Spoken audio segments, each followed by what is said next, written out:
In this segment, we're going to talk about why higher order interpolation is a bad idea. This was an experiment which was conducted by Runge, who was a German mathematician and had a lot of contributions to numerical methods.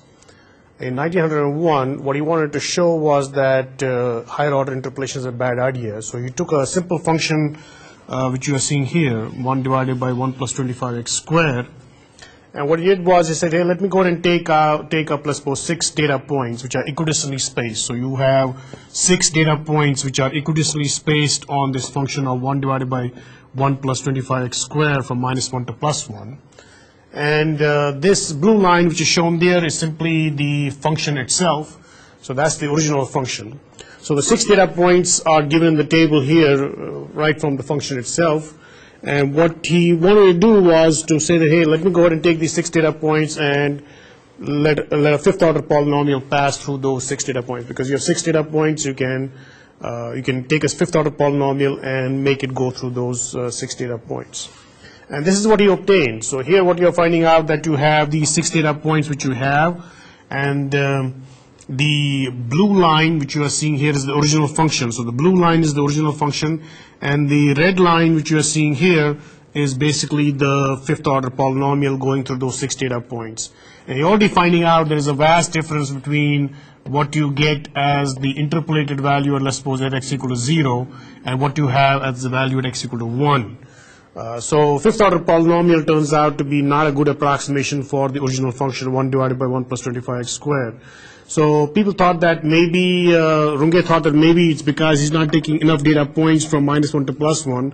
Maybe he should take more data points, and most probably what's going to happen is that the interpolant is going to be closer to the original function. So this is what he did was that he said, let me go ahead and take 20 data points now, which are equidistantly spaced from minus 1 to plus 1. So if you're taking 20 data points, as shown in the graph here, now what you want to do is you want to take those 20 data points and let a 19th order polynomial pass through those 20 data points.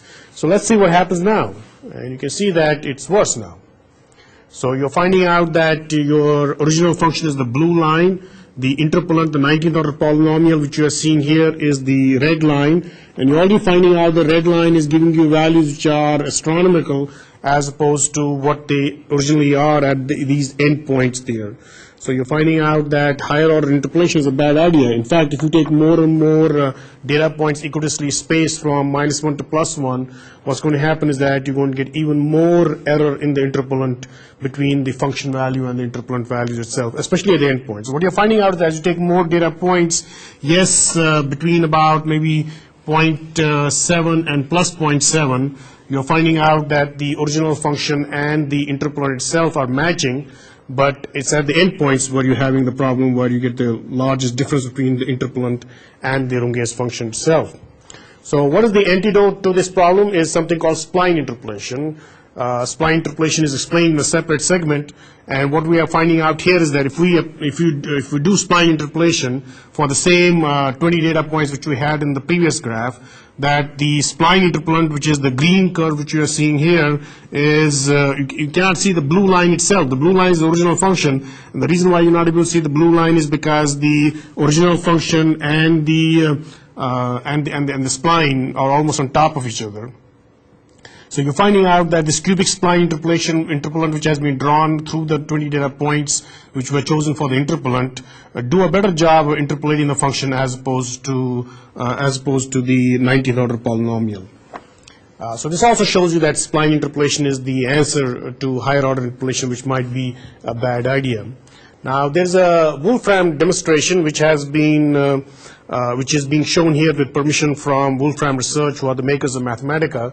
So what they have done is that they have made these demonstrations using Mathematica, something called Mathematica Player, where they basically give you an interactive simulation of the Runge's phenomena, which I just showed it to you through some graphs. So let's go and go through those and see that how as we keep on increasing the polynomial interpolants, do we get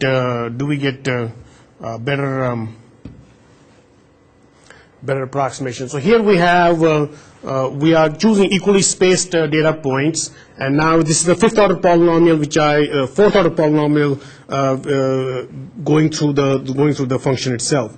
So you have the function 1 divided by 1 plus 25x squared. You're choosing 5 data points, and you're passing a fourth order polynomial through the data points. At the bottom, there's a graph which shows you what the error in the interpolant is, and in this case, the maximum error which you're getting is about 0.5 or so. Now, if I increase the number of data points which I'm choosing. So let's suppose if I'm choosing 25 data points now, which means that a 24th order polynomial is going through those data points, and already you're finding out that at the endpoints you are getting a large difference between the interpolant and the function itself, and the error in the interpolant is about 250 or so. So as you keep on increasing the order of the polynomial, you find out that you're getting more and more error difference between the maximum error which you're getting in the interpolant is becoming more and more. In fact, I can increase it all the way up to 50 because the simulation allows you to have 50 data points. It's the 49th order polynomial. So in the 49th order polynomial, the amount of error which you're getting in the interpolant is about 700,000. So you can very well see that the large difference which you're getting between the interpolant values and the function itself is about 700,000, and it increases as you keep on increasing more and more data points. Now, in this Wolfram demonstration, there's a good thing which has been shown there is that you have an option of choosing Chebyshev points. So if I move this to Chebyshev points, you're finding out that you are getting a better interpolant than what you had previously. So here now the error, which was 700,000, the maximum error which you're getting is 0.0001.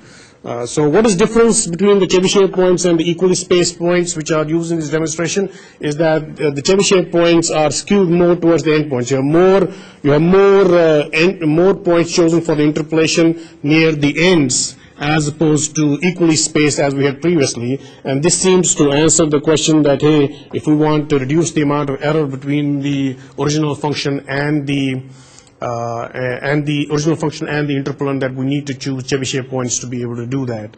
Now, one of the things which you might be asking is that, hey, is there a similar scheme which I can use for any continuous function? No.